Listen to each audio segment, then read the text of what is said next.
Fishermen are worried their jobs could be at stake as more limits are being placed on the fish called fluke. Good evening, I'm Ann Nyberg. I'm Scott McDonald. The cuts come as fishermen are already struggling. News 8's Tina Detel went to the Stonington dock and spoke with a seafood wholesaler who is having trouble keeping his longtime business afloat.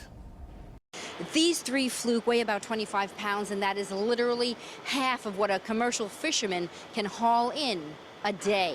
From 2011, you had 17 million pounds of fluke that were landed across all east. Eddie Matai knows all about fishing quotas and limits. Now, in 2016, there was only 8 million.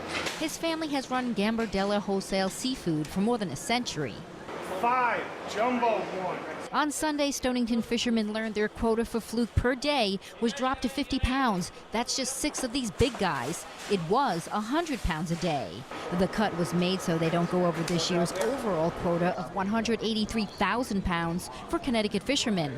And if that doesn't put profits on ice, they say they just learned that annual quota goes down another 30% next year. So it's going to be chopped even more. Matai says there are plenty of fish in these seas. You go talk to any of these fishermen, and there's piles and piles of fluke out there. So he was surprised by the further cuts to their already struggling industry. Fish is so expensive right now, it shouldn't be.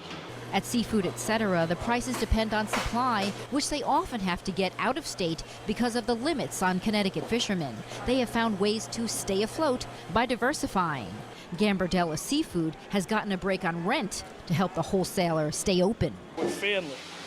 How did I tell these guys they can't come to work? They got families of their own. They got kids of their own. There are also limits on sea bass. Now, fishermen are only allowed to catch 10 fish a day, and that's a full day's catch right here. Fishermen tell me that it's hardly worth it to take out their boat out on the water. Just too expensive. In Stonington, Tina Detel, News 8.